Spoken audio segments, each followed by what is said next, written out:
بسم اللہ الرحمن الرحیم۔ السلام علیکم ورحمۃ اللہ وبرکاتہ۔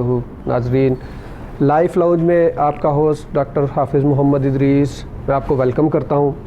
امید ہے کہ آپ کی عید بہت اچھی گزری ہوگی اور آپ نے رمضان شریف کی رحمتوں اور برکتوں سے بھی کما حق کا فائدہ اٹھانے کی کوشش کی ہوگی۔ تو آج جس موضوع پہ ہم بات کریں گے، اسلامی تہوار اور اس کے ساتھ ساتھ جڑے ہمارے رویے اور ہماری جو اسلامی تہوار ہم چاہیں گے کہ آج بات کریں کہ اسلامی تہوار اصل میں کیوں ہے، معاشرے میں پہ ان کا اثر کیا پڑتا ہے، کیا پڑنا چاہیے تھا، ان کی روح کے مطابق کیوں یہ دیے گئے اور ان سے کیا کیا لوازمات ان کے ساتھ منسوب تھے جو ہونے چاہیے تھے۔ اور انفارچونیٹلی اللہ رب العزت ہمیں معاف فرمائے، وقت کے ساتھ ساتھ ہم ان تہواروں کو بھی ٹھٹھے اور میلے اور اس طرح کے طریقوں میں بدلتے جا رہے ہیں اور ہم ان تہواروں کی روح کو بھولتے جا رہے ہیں۔ اور دیکھنا یہ ہے کہ یہ تہوار کیوں دیے گئے ہمیں، اور ان تہواروں کے ساتھ اور ایسی کون سی چیزیں نتھی ہیں جو ہمارے معاشرے کو کنیکٹ کرتی ہیں، جو انسان کو ایک دوسرے کے ساتھ ملاتی ہیں، ایک دوسرے کا دکھ درد بانٹنے کی دعوت دیتی ہیں، اس کی ترغیب دیتی ہیں، اور ہم کس طرف جا رہے ہیں۔ اس موضوع پہ بات کرنے کے لیے میں نے جو اپنے ساتھ مہمان بلائے ہیں، میں آپ کو ان کا تعارف کرواتا ہوں۔ جناب مفتی محمد فیاض چشتی صاحب، یہ 100 سے زیادہ کتب کے مصنف ہیں اور بخاری شریف کی شرح لکھی ہوئی ہے انہوں نے، اور یہ پرنسپل ہیں جامعہ عمر ابن الخطاب یونیورسٹی وانڈو کے۔ السلام علیکم ورحمۃ اللہ وبرکاتہ۔ وعلیکم السلام ورحمۃ اللہ وبرکاتہ۔ اور ناظرین، جیسا کہ آپ ہمارے پروگرام کے فارمیٹ سے کو جانتے ہیں، ہم سکن کے متعلق کسی پرابلم کا یا کسی پروسیجر کی بات اس پروگرام میں ہمیشہ سے کرتے ہیں۔ تو آج کا جو پروگرام کے لیے جو ٹاپک میں نے سلیکٹ کیا ہے وہ آج کے ماحول اور موسم کے مطابق، چونکہ آج کل ہمارا گرمی کا سیزن آن ہو رہا ہے اور پھر شادیوں کا سیزن بھی ہے، تو اس سلسلے میں میں نے ہائیڈرا فیشیل، ایک بہت کامن اور بیسک پروسیجر ہے جو کسی بھی ڈرماٹولوجسٹ یا اسکن کیئر کلینک کی بیسک فیسلٹیز میں سے جانا جاتا ہے، اور یہ بیسک ہے بھی اس لیے کہ یہ بہت امپارٹنٹ ہے اور بہت زیادہ یوز بھی ہوتا ہے، اور نارملی یہ ایک نان انویسو سا پروسیجر ہے اور اس کے فائدے بہت زیادہ ہیں۔ تو ہم اس کو بھی ڈسکس کریں گے اس آج کے پروگرام میں ڈیٹیل میں کہ ہائیڈرا فیشیل کیا ہے، کیوں کیا جاتا ہے، کب کب کیا جانا چاہیے، اور اس میں کیا کیا کام اور کیا کیا پروسیجرز میں کیے جاتے ہیں۔ آپ ہمیں لائیو کال کر کے ہمارے سے بات کر سکتے ہیں، اپنی آراء سے ہمیں مطلع کر سکتے ہیں، یا آپ کو اسکن سے متعلق بالخصوص اور میڈیکل سے متعلق بالعموم کوئی پرابلمز ہوں، آپ ان کو ڈسکس کر سکتے ہیں۔ آپ ہمارے آج کے ٹاپک کے ساتھ انوالو ہونا چاہیں تو آپ اس پہ بھی بات کر سکتے ہیں۔ تو اس سے پہلے کہ میں مفتی صاحب کی طرف بڑھوں، میں تھوڑا سا ہائیڈرا فیشیل کے بارے میں آپ کو بتا دوں کہ ہائیڈرا فیشیل سے مراد، ہائیڈرا کا مطلب ہوتا ہے پانی، واٹر، تو پانی کے ساتھ فیشیل کیا جاتا ہے، اور اس کا ہائیڈرا اس کو اس لیے بھی کہا جاتا ہے کہ اسکن کی جو ہائیڈریشن ہے، جو ڈرائنس کو ختم کرنے کے لیے جو ہائیڈریٹ کرنا ہوتا ہے، وہ بھی اس پروسیجر کا ایک حصہ ہوتا ہے، اس میں وہ بھی کیا جاتا ہے۔ اب ہائیڈرا فیشیل یہ ایک مشین کے ساتھ کیا جاتا ہے پروسیجر، اور اس پروسیجر میں 3 بنیادی چیزیں جو ہیں وہ ہوتی ہیں۔ ایک سب سے پہلی ہوتی ہے ڈیپ کلینزنگ کی جاتی ہے، جو ڈیپ کلینزنگ ہے جس میں بلیک ہیڈز ہیں، وائٹ ہیڈز ہیں، ان کو، اور اس کے علاوہ جو ڈیڈ سکن ہے، ڈیڈ سیلز ہیں یا ڈیبری ہے، یا جو باہر سے مٹی اور اسموک کی طرح کی چیزیں سامنے آتی ہیں جو سکن میں چلی جاتی ہیں، ان کو سکشن کے ساتھ ڈیپ کلین کیا جاتا ہے تاکہ وہ ساری کی ساری چیزیں ختم نکل سکیں۔ اور دوسرا ہوتا ہے ایکسفولیشن۔ ایکسفولیشن کا یہ ہوتا ہے کہ سے مراد یہ ہے کہ جو ڈیڈ سکن سیلز ہیں یا ڈیبریز ہیں ان کو کلین کیا جاتا ہے، اور سپرفیشل سکن جو ہے اس کو ایکسفولیٹ کیا جاتا ہے۔ اور تیسرا ہائیڈریشن، جیسے کہ میں نے بتایا کہ اس پروسیجر میں ہائیڈریشن اور سکن کی جو ہائیڈریشن ہے، سکن کی جو موئسچرائز جو کانٹینٹ ہے اس کو امپروو کرنے کے لیے یہ بھی اس میں استعمال کیا جاتا ہے۔ اس کے علاوہ آج جو مشینیں آ رہی ہیں وہ زیادہ ایڈوانس ہیں اور ان میں اور بہت ساری چیزیں بھی ہیں، وہ آگے جا کے میں ڈیٹیل میں بتاؤں گا۔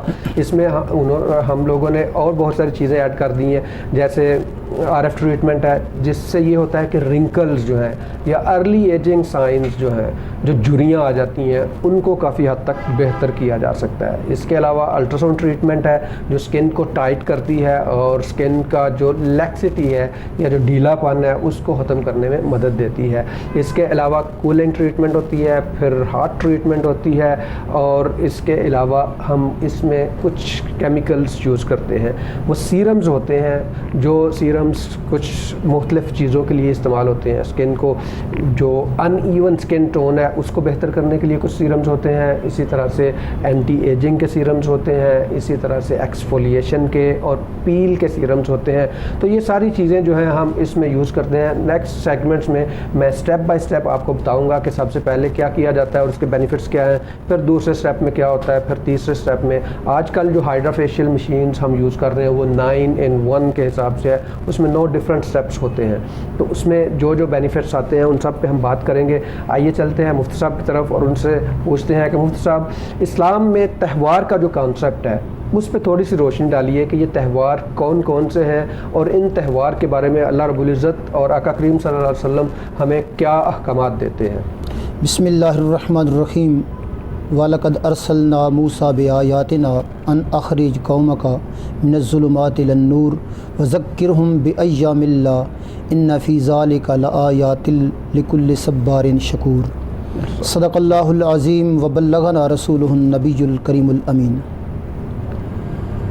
ڈاکٹر صاحب، آپ کا بہت بہت شکریہ کہ آج آپ نے اس انتہائی اہم ترین عنوان کا انتخاب کیا جس کی اس دور میں اشد ضرورت ہے، کیونکہ آج ہم نے اسلامی تہوار میں اپنی ترجیحات جو ہیں ان کو یکسر اسلام کے مخالف کر لیا ہے۔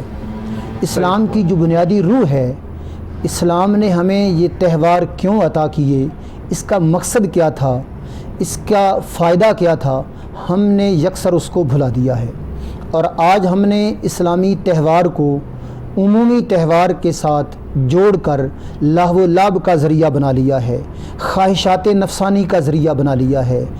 ضرورت اس امر کی ہے کہ آج قوم کو اسلامی تہوار کی اثر روح کے بارے میں بتایا جائے کہ اسلام نے یہ تہوار ہمیں کیوں عطا کیے، ان کے مقاصد کیا تھے اور ان کا فائدہ کیا ہے۔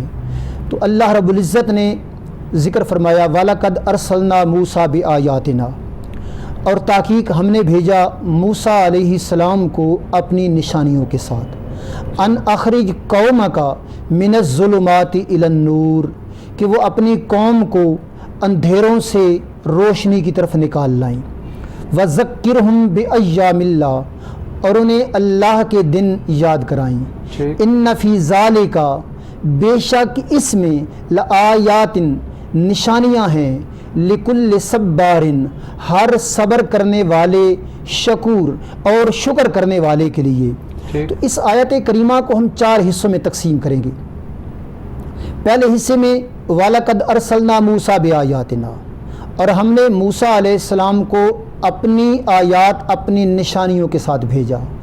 اب یہ نشانیاں کیا ہیں؟ ان نشانیوں سے مراد حضرت موسیٰ علیہ السلام کو جو معجزات عطا کیے ہیں، جو اللہ تعالیٰ نے ان پر نعمتیں عطا کی ہیں۔ موسیٰ علیہ السلام کو یہ معجزہ عطا کیا کہ انہیں عصا عطا فرمایا، انہوں نے عصا کو زمین پر پھینکا تو وہ اژدہا بن گیا۔ وہ عصا سے کبھی ٹیک لگاتے، کبھی بکریوں کے لیے پتے جھاڑتے، اور انہیں ید بیضا عطا کیا کہ ہاتھ نکالتے روشن ہو جاتا۔ حضرت موسیٰ علیہ السلام کے لیے سمندر کو ٹھہرا دیا، اس کو چیر دیا، تو یہ وہ معجزے عطا کیے۔ تو فرمایا کہ ہم نے موسیٰ علیہ السلام کو اپنی آیات، اپنی نشانیوں کے ساتھ بھیجا۔ اب ان نشانیوں کا مقصد بیان کیا جا رہا ہے کہ کیوں ان نشانیوں کے ساتھ بھیجا۔ ان اخرج قومک، کہ وہ اپنی قوم کو نکالیں، من الظلمات الی النور، یہ دن عطا کیے، یہ معجزات عطا کیے۔ مقصد یہ تھا کہ وہ اپنی قوم کو گمراہی کے اندھیروں سے، وہ اپنی قوم کو جہالت کے اندھیروں سے ہدایت کے نور کی طرف لے جائیں، علم کے نور کی طرف لے جائیں، تو یہ دن عطا کرنے کا، یہ معجزے عطا کرنے کا مقصد کیا تھا؟ مقصد یہ تھا کہ موسیٰ علیہ السلام اپنی قوم کو اندھیروں سے اجالوں کی طرف لے آئیں، گمراہی سے ہدایت کی طرف لے جائیں، یہ مقصد تھا۔ اگر ہم اس کی تفسیر میں جائیں تو اس کی تفسیر میں علماء فرماتے ہیں کہ یہ تمام انبیاء کرام کے لیے عموم ہے کہ ہر نبی کی بعثت کا مقصد یہی ہے۔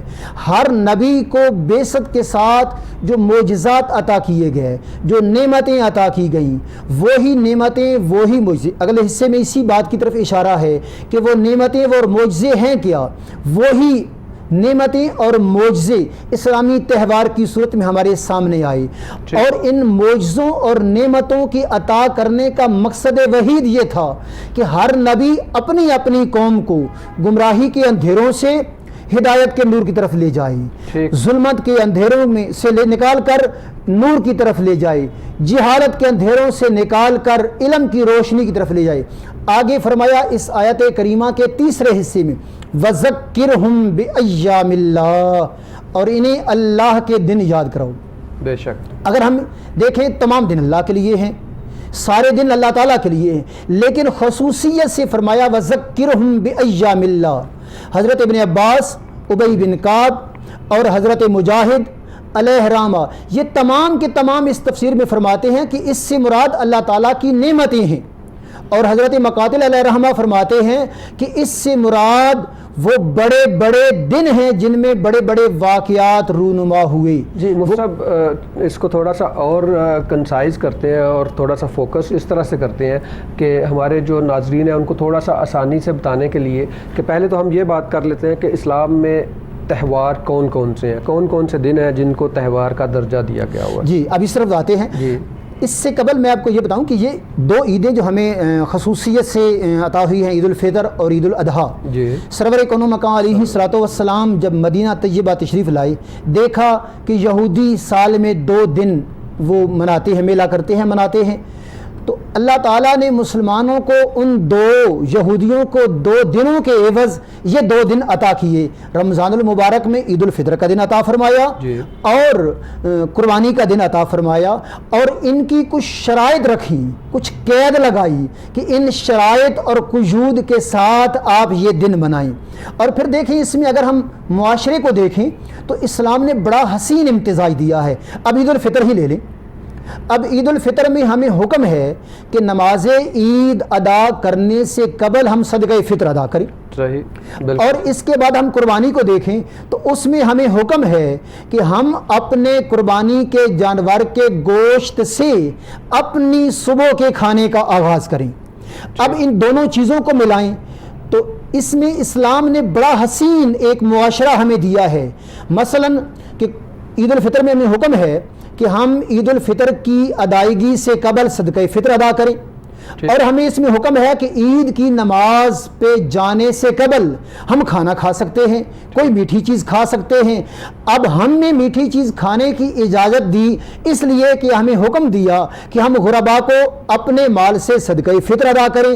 جب ہم صدقہ فطر غربا میں دیں گے، غربا بھی اس صدقہ سے اپنے بچوں کے لیے خورد و نوش کا انتظام کریں گے، ان کے بچے بھی صبح ان کا چولہا بھی جلے گا اور صاحب استطاعت کا چولہا بھی جلے گا۔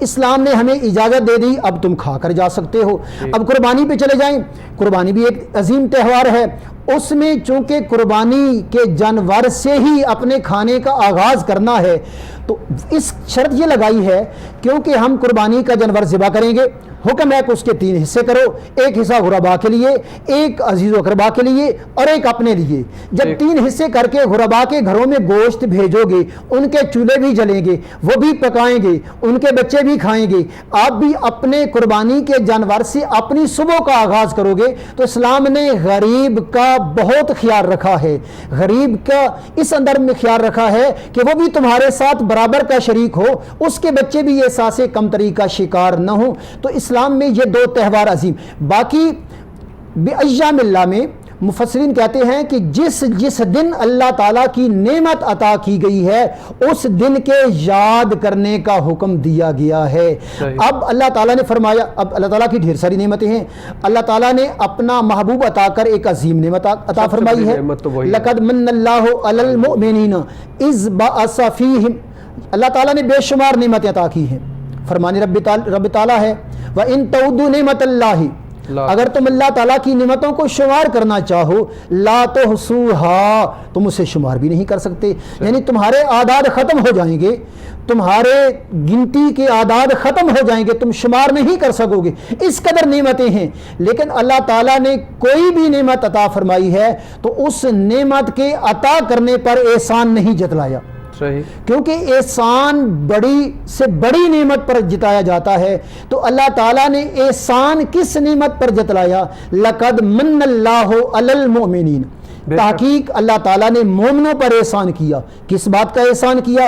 اذ بعث فیہم رسولا, جب ان میں اپنا رسول مبعوث فرمایا. تو رسول کریم علیہ الصلوۃ والسلام کی ذات اقدس اللہ تعالیٰ کی عظیم نعمت ہے. تو جس دن یہ نعمت ملی وہ دن بھی اسلامی تہوار میں ایک عظیم دن ہے. اس کے علاوہ جب سرور کون و مکان علیہ الصلوۃ والسلام پر پہلی وحی نازل ہوتی ہے, وحی الہی بھی اللہ تعالیٰ کی عظیم نعمت ہے. وہ دن بھی اللہ تعالیٰ کی نشانیوں میں سے ایک نشانی ہے, اسلامی تہوار میں سے ایک تہوار ہے. جس دن سرکار مدینہ طیبہ تشریف لائے, اہل مدینہ نے خوشی کا اظہار کیا, وہ دن بھی اسلامی تہوار میں ہے. شب برات کو دیکھو, وہ دن بھی اسلامی تہوار ہے. شب قدر کو دیکھو, وہ دن بھی اسلامی تہوار ہے. جمعے کا دن دیکھو, اب جمعے کے دن میں یہ دن بھی اسلامی تہوار میں ہے. اس کے علاوہ اور بھی بے شمار اسلامی تہوار.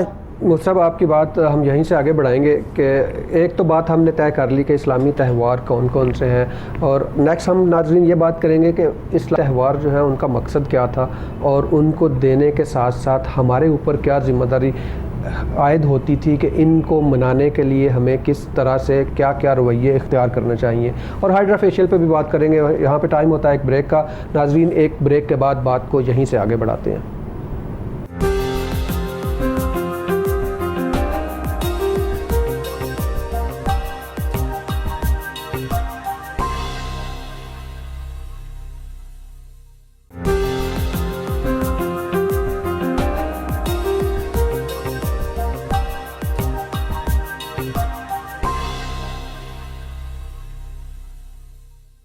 ویلکم بیک ناظرین. تو ہم بات کر رہے تھے ہائیڈرا فیشیل پہ. جیسا کہ میں نے بتایا کہ ہائیڈرا فیشیل کی جو انڈیکیشنز ہیں یا جو بینیفٹس ہیں ان پہ بات کرتے ہیں. کہ سب سے پہلے جیسے میں نے آپ کو بتایا کہ اس میں ہوتا کیا کیا ہے. ڈیپ کلینزنگ ہے, ایکسفولیشن ہے, اور اس کے ساتھ ہم سیرمز یوز کرتے ہیں اور ریجوینیشن کے لیے کرتے ہیں. تو ابھی دیکھتے ہیں کہ ہائیڈرا فیشیل کب اور کیوں کروانا ضروری ہے. اب سب سے پہلے تو یہ ہے کہ ہائیڈرا فیشیل کا جیسے میں نے آپ کو بتایا کہ یہ ڈیپ کلینزنگ بیسک میکانزم اس میں یہی ہے کہ ڈیپ کلینزنگ ہوتی ہے. اسکن سے ڈیبری جو ہے, ڈیڈ اسکن سیلز جو ہیں ان کو ریموو کیا جاتا ہے. سیبم, ایکسٹرا سیبم کو جو ہے وہ ریموو کیا جاتا ہے. بلیک ہیڈز, وائٹ ہیڈز اور ان ایون اسکن ٹون کو بہتر کیا جا سکتا ہے. نارملی ہوتا کیا ہے کہ جب ہمارا لائف سٹائل ہے, جب ہم باہر نکلتے ہیں تو گرد و غبار, مٹی, اور آج کل جیسے فصلیں ابھی کٹ رہی ہیں اور ختم ہو رہا ہے فصلوں کا سیزن, تو اسموگ بھی بڑھ جائے گا. تو وہ ڈیفینیٹلی چونکہ ہمارا فیس ایکسپوزڈ پارٹ ہوتا ہے اور سب سے زیادہ وہی ایفیکٹ ہوتا ہے, تو وہ جو ایکسٹرنل فیکٹرز ہیں, جو باہر سے ایئر پولوشن ہے وہ ایفیکٹ کرتی ہے, اور اس کے علاوہ اس ایکسٹرنل فیکٹرز یا اس پولوشن کی وجہ سے جو انٹرنلی سکن ریئیکٹ کرتی ہے وہ سیبم کی پروڈکشن کرتی ہے, جس کی وجہ سے بلیک ہیڈز بھی بن جاتے ہیں, پھر بریک آؤٹس بھی ہوتے ہیں, ایکنی کے چانسز بھی بڑھ جاتے ہیں. تو ہائیڈرا فیشیل اس صورت میں جب آپ کو لگے کہ آپ کی سکن نارمل سے تھوڑی ڈفرینٹ ہو رہی ہے, یا آپ کی ٹون دیکھنے میں وہاں پہ پیچز سے لگ رہے ہیں اور کہیں سے آپ کی ٹون ڈارک لگ رہی ہے, کہیں سے لائٹ لگ رہی ہے, ان ایون سکن ٹون اس کو کہتے ہیں ہم لوگ. اور اس کے علاوہ بلیک ہیڈز آپ آرام سے تھوڑا سا اگر میگنیفائڈ بڑا سا مرر یوز کرتے ہیں تو اس میں آپ کو نظر آ جاتے ہیں کہ بلیک ہیڈز کتنے زیادہ ہیں یا بڑھ رہے ہیں. وائٹ ہیڈز ہیں وہ بھی نظر آ جاتے ہیں. اس کے علاوہ رنکلز ہیں, اس کے علاوہ جو ارلی ایجنگ ایفیکٹس ہیں وہ نظر آ جاتے ہیں. جب یہ چیزیں آپ کو لگے کہ آپ کی اسکن کی ٹون بہتر نہیں ہے, آپ کی اسکن ڈرائی لگ رہی ہے, پیچی لگ رہی ہے اور اس میں پراپرلی موئسچرائز نہیں ہے, تو اس میں HydraFacial is one of the best treatment. اب اس میں یہ ساتھ ساتھ بتاتا چلوں آپ کو کہ میڈیکل سے ریلیٹڈ کوئی بھی ٹریٹمنٹ جو ہے وہ میڈیکل سینٹر یا ڈاکٹرز کی سپرویژن میں ہی ہونی چاہیے. پروسیجر ایسا ہے کہ یہ ٹیکنیشینز کر سکتے ہیں, بالکل کر سکتے ہیں, لیکن کوشش کریں کہ وہ ٹیکنیشینز جو ٹرینڈ ہوں اور ڈاکٹر کی سپرویژن ضروری ہے, کیونکہ اس پروسیجر پہ آلموسٹ 1 سے 1.25 گھنٹہ لگ جاتا ہے, کیونکہ یہ سارے سٹیپس 1 بائی 1 کرنے ہوتے ہیں اور ان میں بہت ساری چیزوں کا خیال رکھنا ہوتا ہے. اس سے کمپلیکیشنز بھی ہو سکتی ہیں اگر آپ پراپرلی ٹرینڈ جو ہے ان سے نہ کروایا جائے. اور دوسرا اسٹرلائزیشن کا بھی دھیان رکھنا بڑا امپورٹنٹ ہوتا ہے, کیونکہ اس میں جو ٹپ ہم یوز کرتے ہیں وہ اسٹرلائزڈ ہونی چاہیے. نارملی ہم لوگ کیا کرتے ہیں, میں اس طرح سے کرتا ہوں کہ ہر ایک کلائنٹ جو ہے یا ایک پیشنٹ جو ہے اس کے لیے الگ سے ٹپ رکھتے ہیں اور اسی کو وہ دے دیتے ہیں یا اس کے لیے الگ سے کر دیتے ہیں اور اسی کو ہم یوز کرتے ہیں تاکہ وہ ایک سے دوسرے اور دوسرے سے تیسرے میں استعمال نہیں ہو. اب اس میں کرتے جو سب سے پہلا سٹیپ ہوتا ہے وہ ہوتا ہے ڈیپ کلینزنگ کا, جس میں ہم سکشن کے ساتھ جو بلیک ہیڈز ہیں یا جو اوپن پورز ہیں وہاں پہ جو چیزیں اسکن ڈیبری ہے یا اس کے علاوہ جو وائٹ ہیڈز ہیں, بلیک ہیڈز ہیں, ان کو ریموو کرتے ہیں. ان کو سکشن کے تھرو ایک پراپر لیول پہ جا کے سک کیا جاتا ہے تاکہ ان کو نکالا جا سکے. اس میں یہ بڑا امپورٹنٹ ہوتا ہے کہ سکشن کا لیول جو ہے وہ اسکن کی جو اسکن ٹیکسچر ہے یا اسکن ٹائپ ہے اس کے حساب سے جو ہے نا اس کو مینٹین کرنا ہوتا ہے. اگر آپ کی بہت فیئر اسکن ہے, تھن اسکن ہے اور اس میں آپ سکشن تھوڑی سی زیادہ کریں گے تو جو اسکن کی کیپیلریز ہوتی ہیں, چھوٹی چھوٹی ویسلز ہوتی ہیں, جو وہ اگر بریک کر جائیں یا وہ ان کو اگر آپ سک کر لیتے ہیں تو وہاں سے پھر بلیڈنگ ہوتی ہے, جس وجہ سے براؤن سپاٹس بن جاتے ہیں جن کو ریزالو ہونے میں ٹائم لگتا ہے. تو وہ فیس پہ ڈیفینیٹلی وہ یہ ون آف دی کمپلیکیشنز ہے. اس لیے کوشش کریں کہ جب بھی اگر آپ نے اس پروسیجرز کے لیے جانا ہے تو اس پروسیجر کے لیے آپ وہاں پہ جائیں جہاں پہ ٹرینڈ ہوں, جو ٹیکنیشینز اور ڈاکٹرز ہوں, ڈاکٹر کی سپرویژن میں ہو, اور ساتھ یہ بھی ہو کہ صفائی ستھرائی کا بڑا ضروری ہے تاکہ وہ کنٹیمینیشن نہیں ہو, کیونکہ بجائے اس کے کہ آپ اس کے بینیفٹس لے رہے ہیں کنٹیمینیشن سے, آپ اپنے اسکن کی پرابلمس کو بھی انکریز کر سکتے ہیں.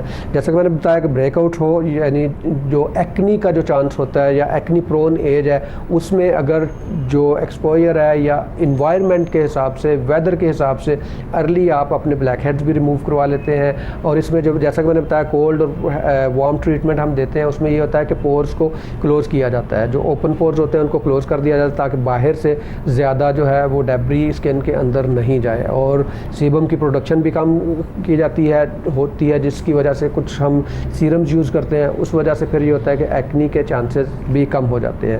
پھر یہ ان ایون اسکن ٹون کو امپروو کیا جاتا ہے, جس کے لیے ہم کچھ سیرمز بھی یوز کرتے ہیں, کچھ پیلز کی طرح کے جیسا سیلیسیلک ایسڈ کا سیرم ہم یوز کرتے ہیں. اس سے یہ ہوتا ہے کہ وہ پیلنگ ایفیکٹ دیتا ہے اور اوپر سے سپرفیشل جو لیئر ہے اس کو ریموو کر کے اسکن کو پراپر ٹون کے حساب سے لے کے آتے ہیں. نیکسٹ سیگمنٹ میں ہم اسی کو آگے بڑھائیں گے اور بتائیں گے کہ اس کے جو ریجوینیشن کے اور اینٹی ایجنگ ایفیکٹس ہیں وہ کیا کیا ہیں, یا اسکن کو ٹائٹ کرنے والے ہیں یا رنکلز کو ریموو کرنے والے ہیں, اور یہ کتنی دیر کے بعد کروانا چاہیے, اور اگر کمپلیکیشنز ہو جائیں تو پھر اس میں کیا کیا کیا جا سکتا ہے. اس پہ ہم بات کریں گے. ابھی ہم چلتے ہیں مفتی صاحب کی طرف اور ان سے بات کرتے ہیں اسلامی تہوار جو ہیں ان کے متعلق ہماری بات ہو رہی تھی.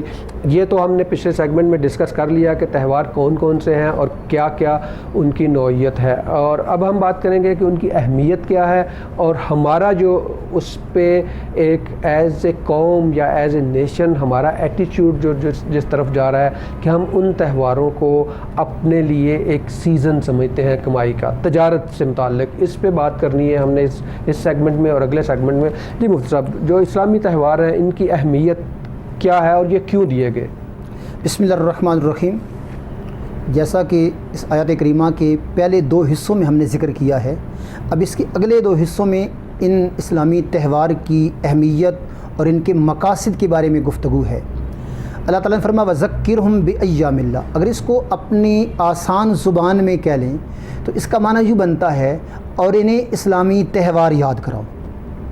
بِأَيَّامِ اللَّهِ, اللہ تعالیٰ کے دن یاد کراؤ، اسلامی تہوار یاد کراؤ۔ اب فرما ان فی ذالک، بے شک اس میں یعنی ان ایام میں، ان اسلامی تہوار میں، لآیات ضرور نشانی ہے۔ کس کے لیے ہے؟ کون سی نشانی ہے؟ ہر تہوار میں اللہ تعالیٰ کی وحدانیت، اللہ تعالیٰ کی قدرت، اللہ تعالیٰ کی نعمتوں کی نشانی ہے۔ کس کے لیے؟ لکل صبار، ہر صبر کرنے والے کے لیے، ہر شکر کرنے والے کے لیے۔ بے شک امام رازی علیہ رحمہ اس آیہ مقدسہ کی تفسیر میں فرماتے ہیں کہ یہ آیت اہل اسلام کے لیے تنبیہ ہے کہ ہر مشکل گھڑی میں، ہر تکلیف کے وقت صبر کا دامن نہ چھوڑو، صبر کرو اور شکر بجا لاؤ۔ اللہ تعالیٰ کوئی نعمت عطا فرماتا ہے، اس پر اللہ تعالیٰ کا شکر بجا لاؤ۔ حضرت صہیب رضی اللہ تعالیٰ عنہ سے روایت ہے کہ نبی کریم علیہ الصلوۃ والسلام فرماتے ہیں کہ مرد مومن کے لیے ایک تعجب ہے کہ اس کا ہر کام رحمت ہے، اس کا ہر کام رحمت ہے۔ مراد کیا ہے کہ اگر اس کو تکلیف پہنچی، وہ اس تکلیف پر صبر کری، اس تکلیف کے پہنچنے پر واویلا نہ کرے، صبر سے کام لے، وہ تکلیف اس کے لیے راحت ہے۔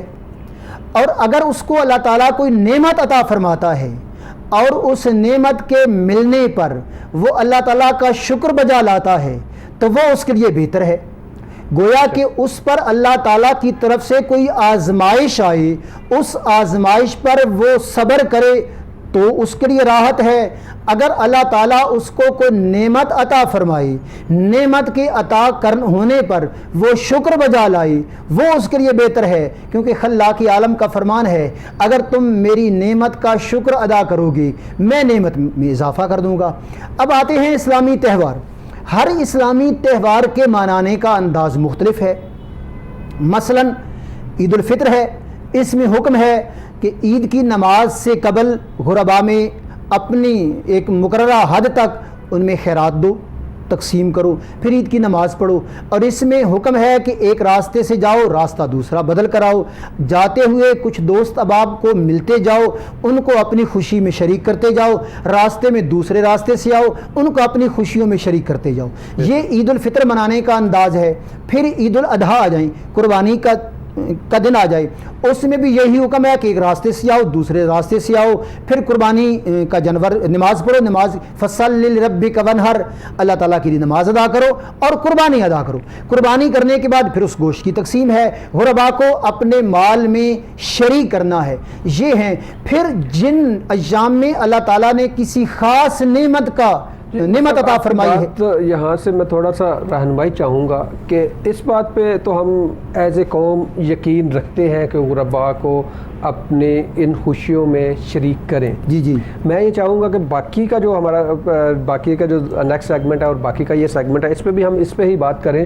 میں تھوڑا سا اس طرح سے اس کو دیکھتا ہوں کہ ہم فطرانہ تو دے دیتے ہیں، جی گوشت بھی غریبوں تک پہنچا دیتے ہیں، اس حد تک تو ہم ان کو پہنچا دیتے ہیں، لیکن کبھی ہم نے یہ سوچا ہے کہ جو فطرانہ کے پیسے ہیں یہ ہم نے انہی غریبوں کا خون چوس کے تو نہیں کہیں نکالے ہوئے۔ وہ سب اس پہ بات کرنا چاہوں گا۔ میں اگلے سیگمنٹ میں ایک بریک لیتے ہیں اور بریک کے بعد پھر ہم ڈیٹیل میں اس سے بات کریں گے کہ یہ کتنا امپارٹنٹ ہے۔ ہم فطرانہ دے رہے ہیں یا جو قربانی کا حصہ ایک تیسرا حصہ غریبوں کو دے رہے ہیں، کیا کہیں ہم نے انہی کا خون چوس کے تو وہ دولت اکٹھی نہیں کی ہوئی؟ اس پہ بات بھی کریں گے اور سوچیں گے بھی کہ یہ ہمارے لیے کتنا بڑا لمحہ فکریہ ہے۔ ناظرین ایک بریک لیتے ہیں اور اس کے بعد بات کو یہیں سے آگے بڑھاتے ہیں۔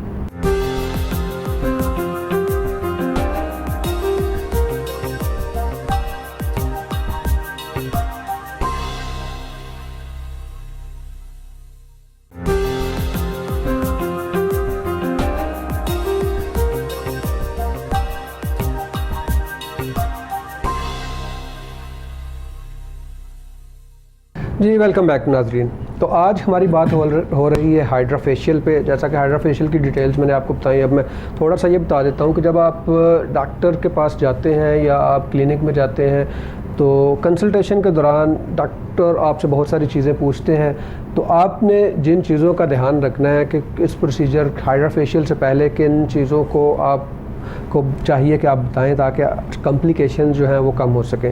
پہلے تو یہ ہے کہ اگر آپ کی اسکن بہت زیادہ سینسٹیو ہے تو یہ بھی بتائیں تاکہ وہ اس حساب سے پریشر کو مینٹین کر سکیں. اور دوسری چیز, اگر کسی چیز سے الرجی ہے, کسی سیرم سے یا کسی کریم سے آپ کو کسی چیز سے الرجی ہے, تو وہ بھی ضرور بتائیں تاکہ وہ والے سیرم یا وہ والی میڈیسن ڈیورنگ پروسیجر استعمال نہ کی جائے, جس سے اگر الرجک ریئیکشن ہو تو وہ بھی ریڈنیس اور پھر ریشز اور پھر وہ کمپلیکیشنز ہوتی ہیں.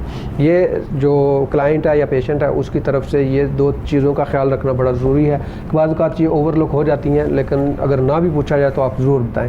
اب ڈیورنگ پروسیجر کیا ہوگا؟ سب سے پہلے تو وہ ایکسفولیشن اور کلینزنگ ہوگی, اور اس کے بعد پھر جو ہائیڈریشن کے لیے سیرمز ہیں وہ یوز کیے جاتے ہیں. پھر آگے جا کے کولڈ ٹریٹمنٹ ہوتی ہے, پھر الٹراساؤنڈ ٹریٹمنٹ. الٹراساؤنڈ ٹریٹمنٹ کا میں تھوڑا سا بتا دوں کہ اس میں جو مین فنکشن ہے وہ یہ, اس کا بینیفٹ یہ ہوتا ہے کہ وہ اسکن کو فارم کرتا ہے اور جو گلو ہے اس کو امپروو کرتا ہے. اس کے بعد پھر ایک ہینڈل ہوتا ہے جس کے ذریعے ریڈیو فریکوینسی یا RF ٹریٹمنٹ دی جاتی ہے. RF ٹریٹمنٹ کے بینیفٹس یہ ہوتے ہیں کہ وہ رنکلس کو اور فائن لائنس کو ریڈیوس کرتے ہیں, اینٹی ایجنگ کے طور پہ کام کرتے ہیں اور اسکن میں گلو مزید بہتر کرتے ہیں. اس کے بعد پھر آکسیجن اسپرے ہوتا ہے تاکہ اسکن کو آکسیجن دی جائے تھوڑی زیادہ.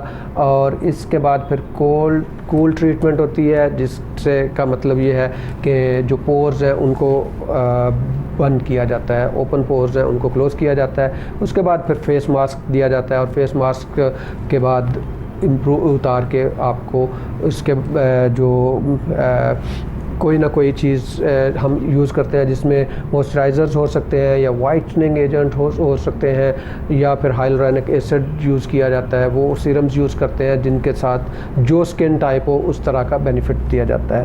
اب اس سارے پروسیجر میں 1 گھنٹہ 20 منٹ کے قریب کا ٹائم لگتا ہے, اور اس کا ڈاؤن ٹائم کوئی نہیں ہے. آپ کروانے کے فوراً بعد اپنے ساری کی ساری جو ایکٹیویٹیز ہیں ان کو آپ اس روٹین میں یوز کر سکتے ہیں. اس میں اب یہ ہے کہ یہ کب ہونا چاہیے ڈپینڈ کرتا ہے کہ آپ کا جو پولوشن لیول جو ہے انوائرمنٹ کا وہ کتنا ہے اور آپ کا ایکسپوئر کتنا ہے.